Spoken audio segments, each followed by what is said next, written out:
Doctor Syed Nasir Hussain.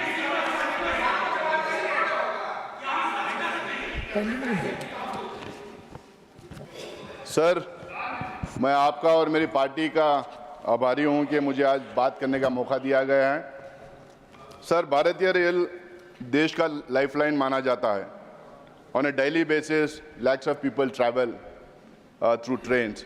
इसके ऊपर पता नहीं कितने कहानियाँ लिखे हैं, कितने फिल्में बने हैं, कितने गाने बने हैं, कितने पोएम्स लिखे गए हैं। मैं भी एक पॉलिटिकल एक्टिविस्ट होने के नाते कई बार ट्रेन से ट्रैवल किया हूं और बहुत करीब से इसको जाना हूं। सर, देश में हर गरीब व्यक्ति के अगर कोई साधन है तो रेलवे से। अब आप देखेंगे होली के त्यौहार पे, रमज़ान आ रहा है, रमज़ान के त्यौहार पे कितने लोग अपने अपने घर जाने की कोशिश करेंगे, ट्रेन से ट्रैवल करेंगे। लेकिन ये देखा गया है कि हर टाइम जब त्यौहार आता है तो स्पेशल ट्रेन्स लगाए जाते हैं जो हमारे देश का पॉपुलेशन के नीड्स के लिए एड्रेस करने के लिए स्पेशल ट्रेन्स लगाए जाते हैं। मैं ये जानना चाहता हूं, क्या हमारे देश के पॉपुलेशन के हिसाब से कोई स्ट्रैटेजी बन रही है कि हमारे पॉपुलेशन के नीड्स को केटर करने के लिए उस तरीके की सुविधाएं दें? सर, बीते 11 साल से लगातार ये सरकार काफ़ी मार्केटिंग कर रही है। पुराने काम काज जो यूपीए के ज़माने में शुरू हुए थे उसको चमक दमक बढ़ाकर बताने का काम इन्होंने किया है। रेलवे गरीब लोअर मिडिल क्लास की पहुंच से बाहर होते जा रही है। कंफर्म टिकट्स नहीं मिलते हैं, रेलवे एक्सीडेंट्स लगातार बढ़ते जा रहे हैं। Passengers specially poor and lower middle class की सेफ्टी और सिक्योरिटी की तरफ कोई ध्यान नहीं दिया जा रहा है। सर, कुछ प्रीमियम ट्रेन्स को सरकार अपने एडवर्टाइजमेंट का एक तरीका बना लिया है। उसके एक्सपेंस पे पूरा रेल नेटवर्क सफ़र कर रहा है। यहाँ तक कि प्रधानमंत्री के सेल्फी बूथ्स पे काफ़ी पैसा रेलवे स्टेशनों पे खर्च किया जा रहा है। I think instead of such advertisements and vanity projects, the government needs to address the fundamental issues that are being faced by the railways today, sir. आपको पता होगा सर, 2 जून 2023 को ओडिशा के बालासोर में किस तरह की दुर्घटना हुई थी। 275 लोगों से ज्यादा लोग उसमें जान गंवाई थी। पहले सुना गया था कि कोई अगर रेल का एक्सीडेंट होता है तो मंत्री रिजाइन कर देता है, लेकिन यहाँ पे रेल के एक्सीडेंट पे एक्सीडेंट लगातार होते जा रहे हैं। रेलवे में sir sanction post 14.74 lakh sanction post हैं, उसमें 3 लाख से ज्यादा वेकेंट हैं, उसमें 1.5 लाख से ज्यादा स्पेशली क्रिटिकल फॉर सेफ्टी जो पोजीशंस हैं वो वेकेंट हैं। इसी की वजह से ये हादसे लगातार होते जा रहे हैं। Sir, new Delhi railway station पे जो सबसे मॉडर्न रेलवे स्टेशन माना जाता है, उस पे 15 फरवरी 2025 को क्या हुआ आपको पता है? 18 लोग मारे गए। जिम्मेदार लोग जो रेलवे मिनिस्ट्री के थे ट्वीट करते जा रहे थे, उसको एक अफवाह बताते जा रहे थे। लेकिन वहाँ के पुलिस, वहाँ ना पुलिस थी, ना रेस्क्यू टीम थी, ना रेलवे ऑफिशियल्स थे। वहाँ के पुलिस ने कई लोगों को सेफ्टी से तक पहुँचाने की कोशिश की। हमारे नेता राहुल गांधी जी जाके वो जो पुलिस जो मदद किए थे उनको मिलने का काम किया, उनको साथ देने का काम किया। रेल मिनिस्टर 27 फरवरी 2025 को कहा था कि महाकुंभ के लिए 13,000 स्पेशल ट्रेन का आयोजन किया गया है, जिसमें 16,000 ट्रेन को वहां पे चलाया गया है। लेकिन दूसरी तरफ यूपी की सरकार कहती है कि 63 करोड़ लोग महाकुंभ में गए थे। अगर 63 करोड़ लोग महाकुंभ में गए थे और सिर्फ 16,000 ट्रेन चले थे, इसका मतलब 5% लोगों के लिए 4.5 करोड़ 5 करोड़ लोगों के लिए रेल की सुविधाएं हुई थी। बाकी के लोगों के लिए सुविधाएं क्यों नहीं की गई थी? Sir, I come from the state of Karnataka, उसमें भी कल्याण कर्नाटका और बल्लारी से आता हूं सर। हमारा एक बैकवर्ड इलाका है, जिस इलाके को हमारे एलओपी मल्लिकार्जुन खड़गे साहब और के इनिशिएटिव से सोनिया गांधी जी के एफर्ट से आर्टिकल 371J दिया गया। उस इलाके में बहुत सारे रेलवे प्रोजेक्ट्स अभी भी पेंडिंग है। ये इश्यूज में बहुत सारे टाइम रेलवे मिनिस्टर के साथ रेज किया हूँ, मैंने चिट्ठियाँ लिखा था, रेलवे ऑफिसर्स को बोला हूँ, मीटिंग्स में गया हूँ, वहाँ पे इश्यूज रेज किया हूँ, चाहे वो स्टेशन अपग्रेडेशन के हो, रेलवे ओवर ब्रिजेस के हो, एलिवेटर्स के हो, न्यू लाइन्स के हो, लेकिन कोई सुनवाई होती नहीं। एक लाइन का एक्नॉलेजमेंट आता है कि आपकी चिट्ठी मिल गई, लेकिन उसके ऊपर काम नहीं होता है। मैं इनसे अपील करना चाहूँगा, मैं भले अपोजिशन का एमपी हूँ, लेकिन बल्लारी एक जंक्शन, एक बड़ा स्टेशन है, एक माइनिंग हब है, वहाँ के स्टेशन को अपग्रेड करना ज़रूरी है। लेकिन अनफॉर्चुनेट पार्ट इस सरकार का ये है कि सरकार एकदम भेदभाव का माहौल फैलाई हुई है। जहाँ अपोजिशन की सरकारें हैं वहाँ पे काम नहीं होता है। अपोजिशन के एमपीज़ का जो मांग लेते हैं, जो चिट्ठी देते हैं, जो रिक्वेस्ट देते हैं, जो डिमांड करते हैं, उसकी कोई सुनवाई नहीं होती है। और सिर्फ ये हमारे साथ नहीं हो रहा है, सारे अपोजिशन पार्टीज के जो सरकारें हैं वहाँ पे यही हो रहा है। उनका फंड कट किया जाता है, उनको काम करने नहीं दिया जाता है, डेवलपमेंट वर्क करने नहीं दिया जाता है। ये अपोजिशन के एमपी से यहाँ पे बताएंगे किस तरह से भेदभाव हो रहा है। येलो भी अरे बैठो यार, बैठो।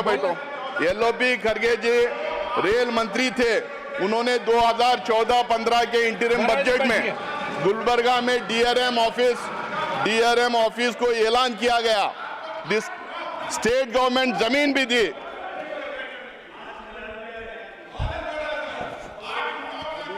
सर, येलोपी खड़गे जी रेल मंत्री थे 2014-15 के इंटरिम बजट में गुलबर्गा के लिए डीआरएम ऑफिस का ऐलान किया था। स्टेट गवर्नमेंट जमीन भी दी थी, बजट अलोकेशन भी हुआ था, लेकिन उसका काम आज तक शुरू नहीं हुआ। वहीं पर यादगीर में बोगी फैक्ट्री उन्हीं के जमाने में शुरू की गई थी, उसका एक्सपेंशन का डिमांड किया गया था, लेकिन उसका आज तक काम नहीं किया गया। अगर मैं पूरे कर्नाटका की बात अगर करूं तो Dharwad Belagavi direct line 13 project approve किए गए हैं, लेकिन आज तक शुरू नहीं किए। Dharwad Belagavi direct rail line, Gadag Belagavi rail line, Hubli Ankola rail project, Shivamogga Shikaripur Ranebennur project, Hubli Sirsi Talaguppa rail line, Davangere Tumkur rail project, और उसके साथ में साथ मैंगलोर जो पलक्कड़ डिवीजन में पड़ता है, जो 75% से ज्यादा मैंगलोर रेलवे स्टेशन से मैंगलोर एरिया से जो 75% से ज्यादा रेवेन्यू आता है, उसकी अपग्रेडेशन की मांग लगातार कर रहे हैं, लेकिन वहां पे अपग्रेडेशन कोई हुआ नहीं अभी तक। जो मोदी जी सबका साथ सबका विकास करते हैं, क्या सबका साथ सबका विकास का मतलब यही है कि जब भारतीय जनता पार्टी के जो सरकारें हैं वहीं काम होगा, जो बीजेपी के एमपीज मांग करेंगे वहीं काम होगा? क्या अपोजिशन एमपीज और अपोजिशन सरकारें जहां पे हैं वहां पे काम नहीं होगा? यहां तक कि अपने 2017-18 के स्टेशन के इनकम को भी इन्होंने कैटेगराइज कर दिया। अब जिसको स्टैंडिंग कमेटी ने आपत्ति जताई है, उन्होंने कहा कि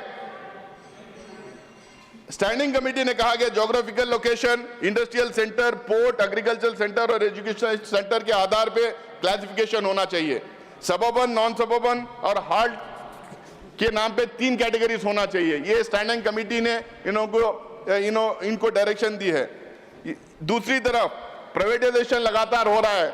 जो इंपॉर्टेंट रेलवे स्टेशन थे, पहले 1 से शुरू हुआ, बाद में 19 पे गया, 50 पे गया, अब 100 हाईएस्ट रेवेन्यू यील्डिंग स्टेशन का प्राइवेटाइजेशन हो रहा है। आप कहते हैं कि रेलवे स्टेशन को एयरपोर्ट बना देंगे। सर, ये बार बार कहते हैं कि रेलवे स्टेशन को एयरपोर्ट बना देंगे। हम कह रहे हैं कि भैया एयरपोर्ट मत बनाइए, रेलवे स्टेशन को रेलवे स्टेशन रहने दीजिए। एयरपोर्ट का हाल आपने क्या रखा, क्या कर दिया है, और किस किस को कितने कितने एयरपोर्ट आपने बेचा है, वो सबको पता है।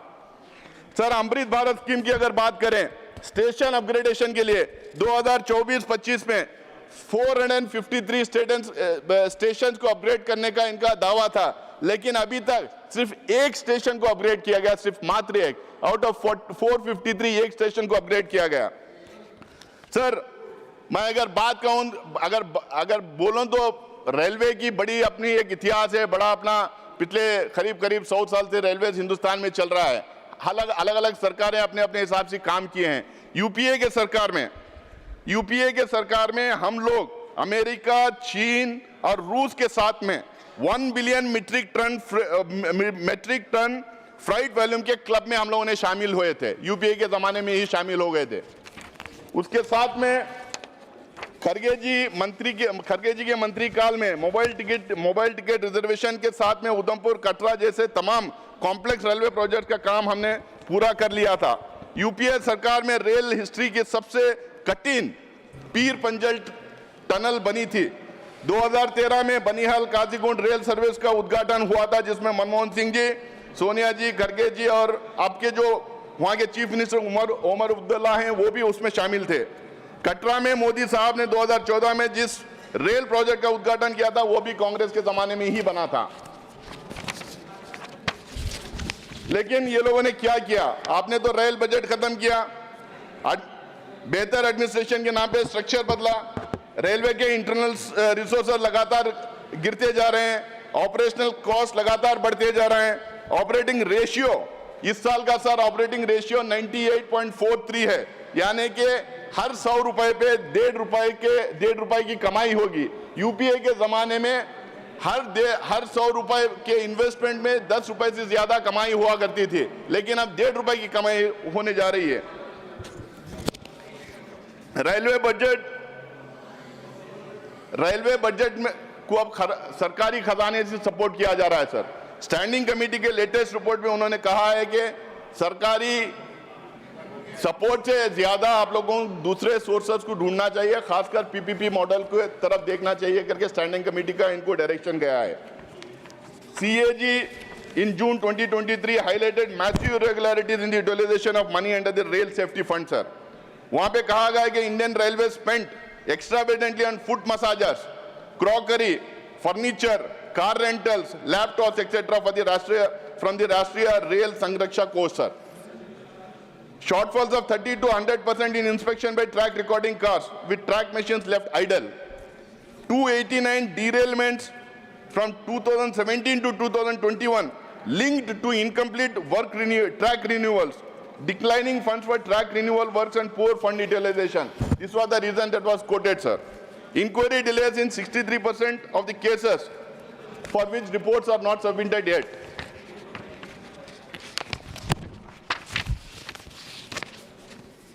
सर रफ्तार की अगर बात करें तो सर आज भी हिंदुस्तान में राजधानी और शताब्दी के रफ्तार के बारे में बात की जाती। ये कांग्रेस के ज़माने में शुरू किए गए थे। इनकी रफ्तार का इनके बहुत अपना नाम कमाया और बड़ी लंबी सफ़र भी ये 2 गाड़ियां अब तक तय किए हैं सर। लेकिन 2004 के बाद mail express 51.1 kilometre per hour की स्पीड से चल रही है, passenger rail 35.1 kilometre per hour की स्पीड से चल रही है, goods rail 23.6 kilometre per hour के स्पीड से चल रही है। And the much hyped Vande Bharat sir, जिसके बारे में कहा गया था 160 से 180 किलोमीटर पर आवर के स्पीड से चलेगी, एक्चुअल में 60-70 किलोमीटर पर आवर के स्पीड से चल रही है। ये इनकी रफ्तार की गति है, जो बार बार क्लेम करते हैं कि इनकी रफ्तार बढ़ा दी सर 95% से ज्यादा लोग suburban, general and mail service train में और खासकर नॉन एसी कोचेस में चलते हैं सर। ये 95% ऑफ इंडियंस को ये इग्नोर करके 5% जो हाई स्पीड ट्रेन में जाना चाहते हैं उनके ऊपर फोकस करते हैं, इसीलिए बार बार वंदे भारत की बात करते रहते हैं सर। वंदे भारत करीब 136 वंदे भारत गाड़ियां इन्होंने स्टार्ट की। हर गाड़ी जब ट्रेन स्टार्ट होती है तो हमारे प्रधानमंत्री झंडा लेके वहां पे पहुंच जाते हैं। मैं आपको एक किस्सा सुनाना चाहता हूं सर। हमारी इस बिल्डिंग के बगल में रेल मंत्रालय है, उस बिल्डिंग का उद्घाटन हो रहा था। जगजीवन राम साहब रेल मिनिस्टर थे, उन्होंने गए नेहरू जी के पास और बोला कि रेल मिनिस्ट्री की बिल्डिंग का उद्घाटन कर रहे, रेल भवन का, आप चलिए उद्घाटन कीजिए। तो नेहरू जी ने कहा कि मैं नहीं जाऊंगा, वहां आप रेल मिनिस्टर आप हैं, आप उसका उद्घाटन कीजिए और उसके लिए जिसने काम किया और सारे ऑफिसर्स को अपने साथ रख के आप उद्घाटन किए। उन्होंने झंडा लेके वहां नहीं पहुंचा था, लेकिन यहां देखा जा रहा है कि वंदे भारत पे हर ट्रेन पे प्रधानमंत्री झंडा लेके पहुंच जाते हैं। मोदी जी 2017 में अनाउंस किए थे मोदी जी कि बुलेट ट्रेन 2022 तक आएगी। जब 75 साल आजादी के होंगे तो 2022 में बुलेट ट्रेन आएगी, लेकिन बुलेट ट्रेन का कोई खबर ही नहीं। स्टैंडिंग कमेटी में भी ये सवाल हुआ कि आखिरकार बुलेट ट्रेन कब स्टार्ट होगी, तो ना तो रेल मिनिस्ट्री के पास ना रेल मिनिस्टर के पास ना मिनिस्ट्री के पास कोई जवाब था सर। इतनी बात करते हैं चाइना के बारे में। चाइना ऐप्स इन्होंने बैन किए, इतने हु अल्लाह आता है, हमने चाइना ऐप्स बैन कर लिए। सारी दुनिया को पता है चाइनीज एग्रेशन कैसा था, किस तरह से वो हमारे देश में घुसपैठ करके बैठे थे। लेकिन ये जो वंदे भारत की बात करते हैं, जो हाई स्पीड ट्रेन की बात करते हैं, उसके व्हील एंड एक्सेल्स जो है चाइना से मंगा रहे हैं। इस साल भी लगातार 3-4 साल से मंगाते जा रहे हैं। इस साल भी जो है 1620 करोड़ रुपए के wheel and axle paint China से इन्होंने इंपोर्ट किया है। ये जो टपटपाते हैं, जो बोलते रहते हैं कि चाइना के खिलाफ है, हम ऐप्स बैन कर दिए, उनके साथ सब खत्म हो गया, लेकिन ये सब खरीदारी वहां से कर रहे हैं। मेक इन इंडिया का क्या हुआ? सर, कांग्रेस गवर्नमेंट के टाइम पे सीनियर सिटीजन्स के लिए, सर 1 मिनट दीजिए, कांग्रेस गवर्नमेंट के टाइम पे सीनियर सिटीजन्स के लिए, मीडिया के मित्रों के लिए, किसानों के लिए, स्टूडेंट्स के लिए कंसेशन दिया गया था। लेकिन ये सरकार कोविड के नाम पे ये सारे कंसेशंस खत्म कर दी है। मैं इस सरकार से और खासकर मंत्री से अपील करना चाहूंगा कि हमारे मीडिया के मित्रों को, सीनियर सिटीजन्स को, एक्स सर्विसमैन को, किसानों को, इनके सारे जितने कंसेशन से खत्म किए हैं फिर से बहाल करें। सर आप आगे यहाँ बैठो, खत्म करो, आप उनकी बात मत सुनो। भारतीय रेल आम आदमी के लिए सबसे सस्ता, सुरक्षित और भरोसेमंद साधन रहा है।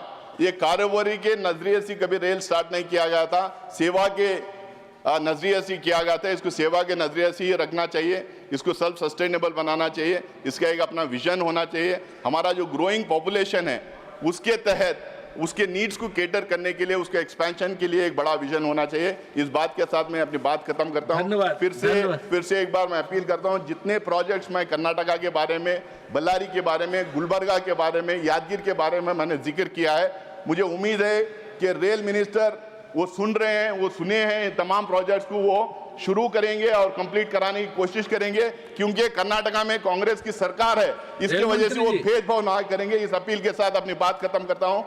Thank you sir. Shrimati Mamta Thakur, civil speaker.